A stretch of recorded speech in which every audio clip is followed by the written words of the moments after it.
Kali ini saya akan melakukan praktek mengajar untuk tugas micro teaching. Perkenalkan, nama saya Dika Tutiasi Bonita Agnesia, NIM saya E1A021017, kelas 6A. Dengan materi gangguan sistem pernapasan kelas 11 semester 2. Model yang saya gunakan adalah problem based learning. Dengan tujuan pembelajaran yaitu peserta didik dapat menjelaskan apa saja gangguan pada sistem pernapasan manusia dan peserta didik mampu menganalisis gangguan sistem pernapasan sebagai dampak dari pencemaran lingkungan. Selamat menyaksikan kegiatan pendahuluan. Hai semuanya. Apa kabar semuanya? Syukur ya, dalam keadaan baik semuanya. Sebelum kita mulai pelajaran hari ini, alangkah baiknya pulang kelas pimpin teman-teman berdoa ya. Baik, sebelum kita mulai belajar, alangkah baiknya kita berdoa terlebih dahulu. Berdoa menurut agama dan kepercayaan masing-masing dimulai. Berdoa selesai. Ibu ingin absen dulu ya. Ulfa, hadir. Ibu Mulyani, hadir. Sweni, hadir. Natasha, Hadir, Bu. Dian, Hadir, Bu. Nani, Hadir, Bu. Andini, Hadir, Bu. Fitra, Hadir. hadir semuanya ya. Ya. Sebelum kita mulai belajar, Ibu ingin mengecek kesiapan belajar kalian. Jadi nanti Ibu akan berikan kalian soal yang akan kalian isi. Susah nggak soalnya, Bu? Enggak, cuma satu soal.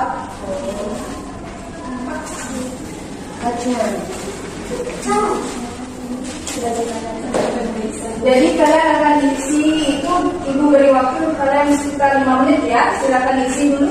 Ya, Bu.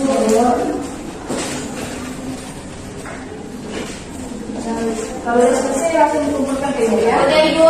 Sudah? Sudah. Sudah, Bu. Nah, hari ini kita akan belajar tentang gangguan dari sistem pernapasan. Kemarin kan kalian sudah mempelajari ya tentang organ-organ pernapasan dan mekanismenya. Sekarang kita akan mempelajari gangguan dari sistem pernapasan. Nah, di sini ada pertanyaan. Apakah kalian pernah merasa sakit flu atau asma? Terus menurut kalian nih, organ mana yang merasakan penyakit flu atau asma itu? Pernah. Lalu itu hidungnya masih, Bu. Ya, benar semuanya. Jadi flu itu terkena ke hidung, kemudian asma menyerang paru-paru ya. Terus kalian ini belajar tentang gangguan atau kelainan dari sistem pernapasan ini bertujuan untuk yang pertama itu peserta didik dapat menjelaskan apa saja gangguan pada sistem pernapasan manusia. Yang kedua, peserta didik mampu menganalisis gangguan sistem pernapasan sebagai dampak dari pencemaran lingkungan. Jadi nanti Ibu akan bagi kalian menjadi beberapa kelompok, kemudian kalian akan mengerjakan RPD yang akan Ibu berikan, kemudian hasil dari diskusi kalian akan dipresentasikan. Kegiatan inti. Ya, Ibu.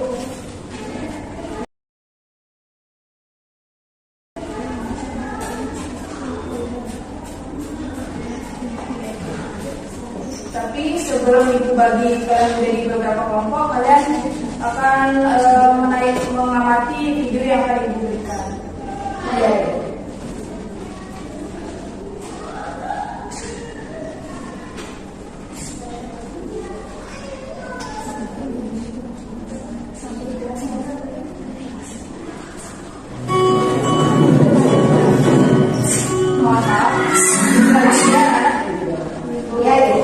Inilah kondisi Jakarta sejak beberapa bulan lalu. Polusi udara tampak menyelimuti langit ibu kota yang berdampak buruk bagi kesehatan jutaan warga Jakarta dan sekitarnya. Angka pencemaran di atas 151 dapat menyebabkan gangguan kesehatan bagi setiap orang, terutama bagi mereka yang memiliki masalah pernapasan seperti asma dan anak-anak yang disarankan untuk tidak berada di luar ruangan untuk waktu yang lama.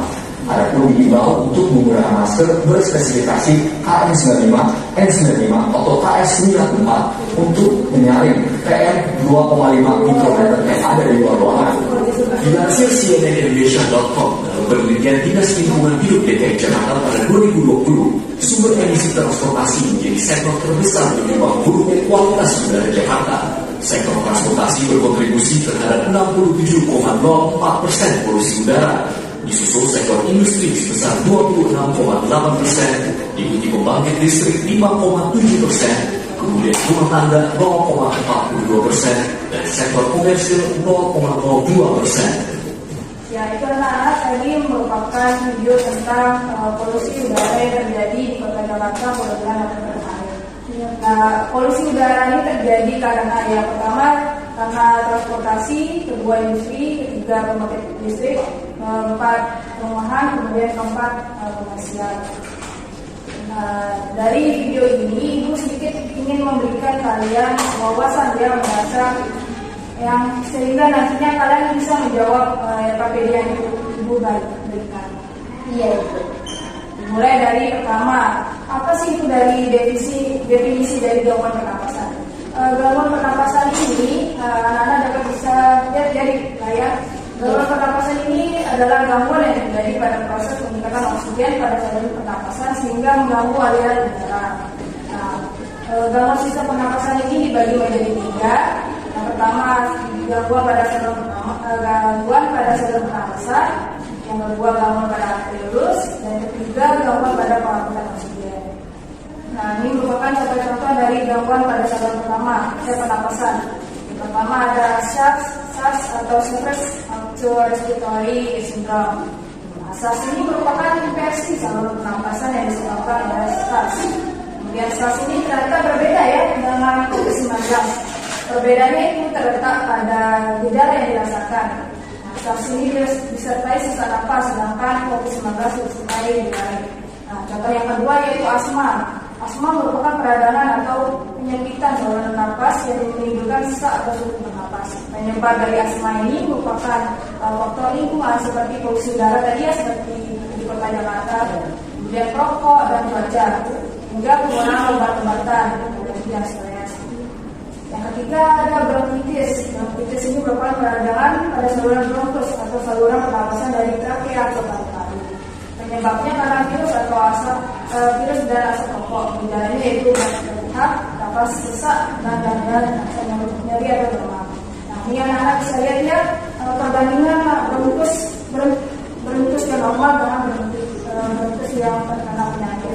Seperti ini bronkitis ada sumbatan ya, bisa dilihat itu.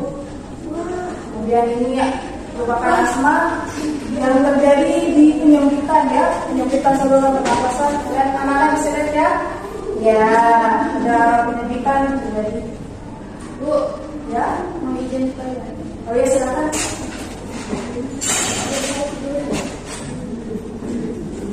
Selanjutnya yaitu gangguan pada alveolus. Nah, gangguan pada alveolus ini contohnya adalah TBC atau yang kalian sering dengar ya, tuberkulosis. Nah, penyakit ini menimbulkan bintik-bintik pada alveolus akibat infeksi bakteri yang dinamakan Mycobacterium tuberculosis, menyebabkan sesak napas disertai batuk kronis.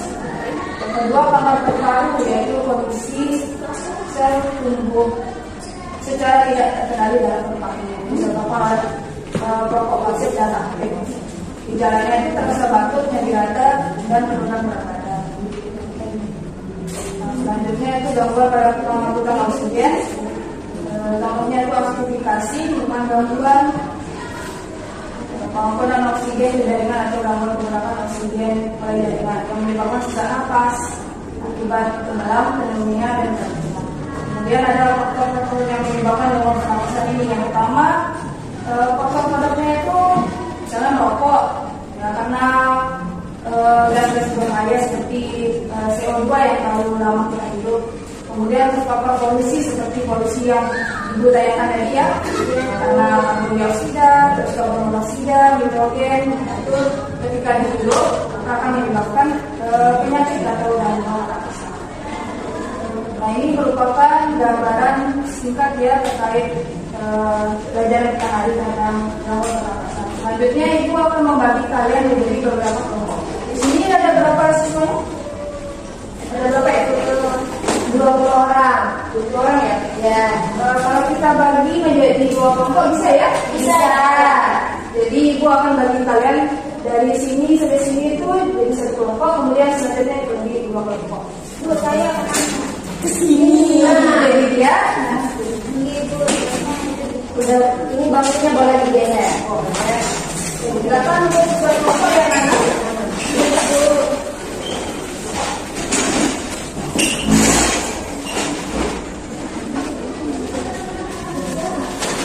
Anak-anak tolong cermati sebentar ya. Di sana tertulis petunjuk umum sebelum kalian mengerjakan FKPD. Pertama, baca kompetensi dasar dan tujuan pembelajaran yang tercantum dalam FKPD. Nah, di sana ada tujuan pembelajarannya ya. Ya, Nah, setelah itu peserta didik untuk diminta untuk mengamati dan dengan kegiatan membaca, menyimak dan melihat fenomena-fenomena yang terjadi dalam kehidupan sehari-hari. Yang tadi seperti ibu tayangkan ya videonya itu merupakan fenomena yang terjadi di kehidupan sehari-hari. Kemudian peserta didik dapat mengidentifikasi masalah apa yang didapatkan dari dalam orientasi masalah, kemudian merumuskannya dalam pertanyaan yang berkaitan dengan masalah berikut.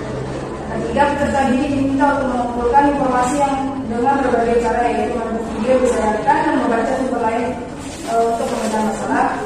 Kemudian peserta didik diminta untuk mempresentasikan hasil karyanya. Dan terakhir, peserta didik diminta untuk menjawab pertanyaan untuk menganalisis dan evaluasi proses memecah masalah. Ya. Jadi kalian akan mengerjakan FKPD ini, ibu beri waktu kalian sekitar 15 menit. Cukup ya? cukup. Silakan dikerjakan anak-anak. Ibu mau nanya. Ya.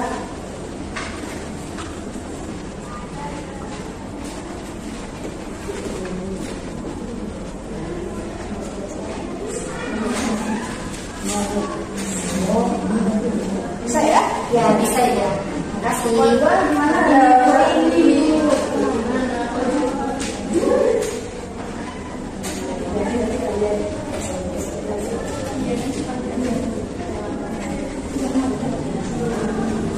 Anak-anak tolong dengarkan ibu sebentar. Iya bu. Jadi kalian bisa menjawab KPD itu berdasarkan dari sumber-sumber referensi yang lain ya, seperti YouTube, jurnal atau buku elektronik lainnya. Tetapi kalian tidak boleh ya mencari di ChatGPT atau yang lainnya. Ya, Silakan dilanjutkan lagi.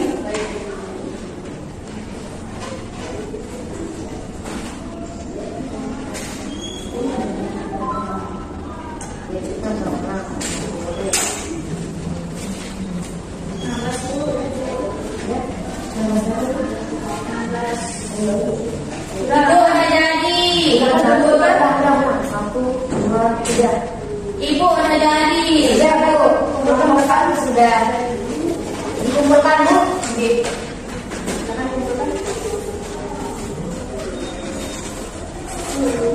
Kalian kan sudah selesai ya berdiskusi kemudian menuliskannya dalam KPD. Selanjutnya kalian akan mempresentasikan hasil diskusi kalian. Tetapi di sini kalian hanya perwakilan kelompok saja ya. Ya. Kan kelompok 1 siapa yang mau mewakili kalian? Nah, saya, Ibu. Silakan ya. Ya.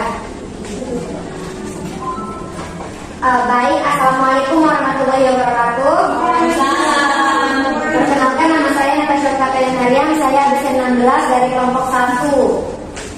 Di sini hasil dari diskusi kelompok kami terkait dengan apa saja yang termasuk gangguan pernapasan serta penyebabnya. Nah, di sini yang pertama flu, yang dimana flu ini disebabkan oleh virus dari influenza. Flu ini terjadi pada hidung, bisa tenggorokan hingga paru-paru. Gejalanya bisa pilek, sakit tenggorokan, bersin-bersin, demam, dan kadang disertai dengan batuk. Kemudian ada juga kanker paru-paru. Nah, kalau kanker paru-paru itu disebabkan oleh menghirup bahan kimia yang berbahaya dalam jangka yang panjang. Jangka waktu yang panjang, misalnya merokok, misalnya menghirup udara yang sekitar orang merokok. Nah, gejalanya bisa batuk, sesak napas, kelelahan, nyeri dada, dan penurunan berat badan yang signifikan. Untuk kelompok yang tidak presentasi, tolong dibuat kesimpulannya ya atau rangkum dari yang dipresentasikan oleh semuanya. Silahkan dilanjutkan. Nah, kemudian tadi setelah ditonton video, tadi diberikan ada permasalahan, dan kemudian kami menjelaskan terkait dengan pengaruh gambar tersebut bagi sistem pernapasan. Nah, di sini ada gambar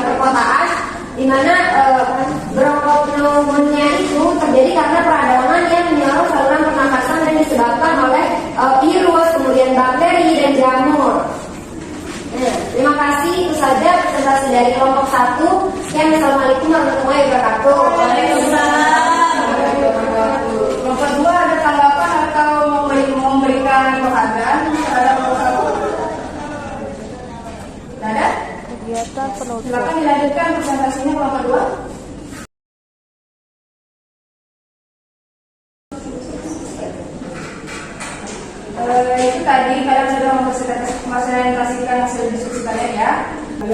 Di sini Ibu ingin menekankan bahwa jawaban dari kelompok 1 dan kelompok 2 sudah benar ya. Nah, jawaban pertama, soal pertama itu kelompok 1 menjawab flu, kemudian kelompok 2 menjawab pilek.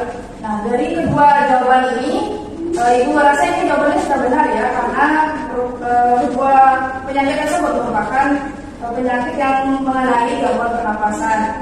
Nah, tapi perlu diingat bahwa flu dan pilek ini berbeda, karena pilek itu terjadi karena alergi, misalkan dari debu atau dari bulu yang masuk ke hidung.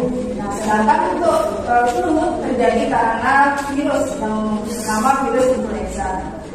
Kemudian untuk jawaban soal nomor 2 itu benar ya, juga jawaban dari kelompok 1 dan kelompok 2 sama-sama menjawab bronkitis dan ispa. Anak-anak, setelah kita belajar hari ini, Ibu minta salah satu kalian untuk merangkum materi yang kita pelajari hari ini. Silakan, siapa yang ingin merangkum atau Ibu tidak langsung ya, Denny, silakan. Ibu atau di sini saja. Di situ aja. Jadi kesimpulan dari materi kita yaitu penyakit atau gangguan dari sistem pernapasan dapat kita bagi menjadi 3 jenis. Yaitu yang pertama, gangguan pada saluran pernapasan, yang kedua gangguan pada alveolus, dan yang ketiga gangguan pada kemampuan oksigen. Nah, ketiga gangguan tersebut dapat terjadi karena salah satunya polusi udara, contohnya bronkitis dan asma. Nah, itu tadi ya anak-anak kesimpulan dari pelajaran kita hari ini. Sebelum kita pulang, Ibu ingin memberikan barang refleksi ya. Ibu.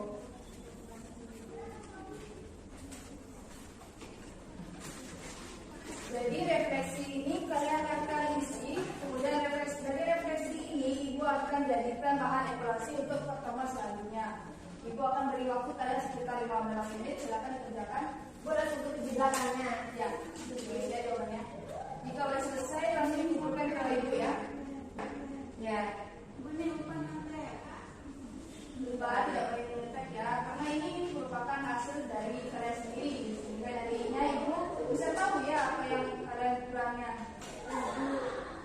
Ibu udah jadi.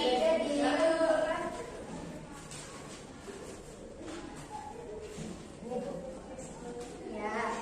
Besok kalian akan mempelajari tentang sistem ekspresi. Ibu minta kalian akan merangkum atau mencari tahu dulu ya tentang sistem ekspresi. Ekspresi. Ya. Nah, sebelum pulang silakan kalian berdoa, mungkin teman-teman yang akan berdoa. Baik, sebelumnya silakan duduk yang rapi untuk teman-teman. Silakan duduk yang rapi untuk teman-teman. Baik, untuk mengakhiri kegiatan kita pada sore hari ini, semoga apa yang kita pelajari berkah dan bermanfaat untuk kita. Mari kita sama-sama tutup dengan berdoa dalam hati. Berdoa menurut agama dan percaya masing-masing dimulai. Berdoa selesai. Asia, untuk saja pelajaran hari ini. Jangan lupa kerjakan tugasnya. Jika Ibu ada salah kata, mohon maaf ya. Sampai ketemu minggu depan. Terima kasih. Terima kasih banyak Ibu. Nah, itu tadi adalah video dari praktek mengajar untuk tugas micro teaching saya. Terima kasih sudah menonton. See you.